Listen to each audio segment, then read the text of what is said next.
আসসালামু আলাইকুম প্রিয় ফুটবল ফ্যান্স। ঈদ মুবারক, ঈদের শুভেচ্ছা জানাই দেশের সকল ফুটবল প্রেমীদের, সেই সাথে শুভেচ্ছা জানাই বাংলাদেশের ফুটবলারদের যারা বর্তমানে ভিয়েতনামে অবস্থান করছেন ভিয়েতনামের সাথে একটা প্রীতি ম্যাচ খেলার জন্য। বাংলাদেশ নতুন ভুরির অপেক্ষায়, মাঠের লড়াই এবার সেফ আবেগ নয়, যুগ হচ্ছে প্রিমিয়ার লিগের অভিজ্ঞতা আর তরুণ শক্তির দুর্দান্ত এক রসায়ন। রাকিবের অনুপস্থিতি কি দলের জন্য অভিশাপ, নাকি নতুন কোনো ফরমেশন আশীর্বাদ? হেড কোচ জাভিয়ার কাবরেরোর ডাক আউটে এক বিশাল দুটানা, তিনি কি অভিজ্ঞতায় ভরসা রাখবেন নাকি নতুন রক্তে বাজি ধরবেন? হামজা সমিতির সেই বহুল পরীক্ষিত ডাবল পিভটই কি বদলে দেবে মাঠের সমীকরণ? আজকের স্পেশাল টেকনিক্যালে আমরা বাংলাদেশের সম্ভাব্য ইতিহাসের সবচেয়ে সেই সেরা মিডফিল্ড জুটি করব বিশ্লেষণ। অভিজ্ঞতা আর তরুণ শক্তির মিশেলে মিডফিল্ড লাইন আপটি সত্যি সম্ভাবনাময় এক কম্বিনেশন হতে পারে। ডাবল পিভট মিডফিল্ড অর্থাৎ বক্স টু বক্স মিডফিল্ড হিসাবে হামজা চৌধুরী ও সমিত সম বেস্ট চয়েস। লেফট সাইডে জামাল ভুঁইয়া আর রাইট মিডে মোহাম্মদ হৃদয় এবং সোহেল রানা সিনিয়র এর মধ্যে কড়াকড়ি লড়াই হতে পারে। সেই চারজনকে নিয়ে গড়া মিডল লাইন আমার কাছে অনেক ব্যালেন্স, স্ট্রং এবং টেকনিক্যালি ফ্লেক্সিবল। এই লাইনের সবচেয়ে বড় শক্তি হচ্ছে লিডারশিপ ও কমিউনিকেশন, যেটা আসবে হামজা চৌধুরী, সমিত সম এবং জামাল ভুঁইয়ার কাছ থেকে।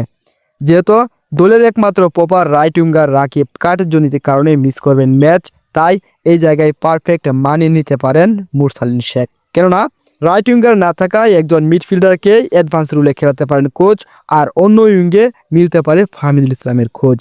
হামজা চৌধুরী আর সমিত সম যখন এটাকে আসবেন, তখন ব্যাকলাইন থেকে ফুলব্যাক জান আহমেদ এবং বিশ্বনাথ ঘোষ একটু উপরে এসে মিডফিল্ডের গ্যাপটা পূরণ করবেন এবং মিডফিল্ডের শক্তিমত্তা বাড়াবেন।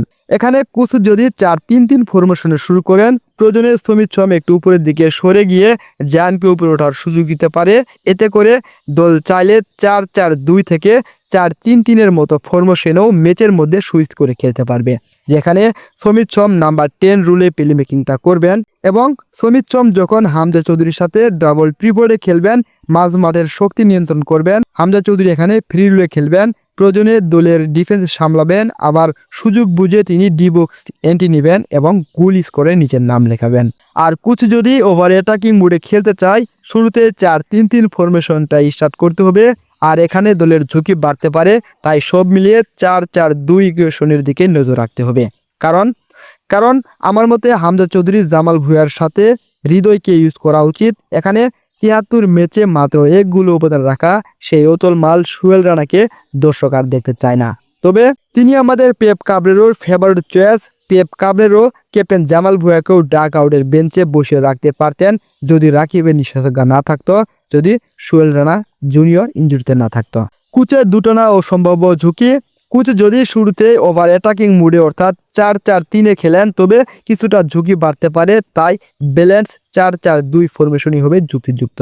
আমাদের হেড কোচ কাবরেরোর অন্যতম ফেভারিট চয়েস সোহেল রানা। তবে অনেক দর্শক হয়তো বিকল্প ভাবছেন, রাকিবের নিষেধাজ্ঞা না থাকলে সোহেল রানা জুনিয়র দল থেকে ছিটকে না পড়লে জামাল ভুঁইয়াকেও ডাক আউটে বসতে হতো। তবে বর্তমান পরিস্থিতি এই অভিজ্ঞতায় দলের সবচেয়ে বড় ভরসা। সব মিলিয়ে এই মিডফিল্ড লাইন আপটি যেমন ব্যালেন্স তেমনি শক্তিশালী। সবশেষে প্রশ্ন থেকে যায়, কোচ জাভিয়ার কাবরেরো কি সত্যি সাহসী কোনো সিদ্ধান্ত গ্রহণ করবেন? রাকিব দলে নেই বলে হয়তো জামাল ভুঁইয়া আজও একাদশে টিকে যাচ্ছেন, না হলে জুনিয়র সোহেল রানা ফিট থাকলে হয়তো আজও অধিনায়ক ক্যাপ্টেন জামাল ভুঁইয়াকে ডাক আউটে পর গুনতে হতো।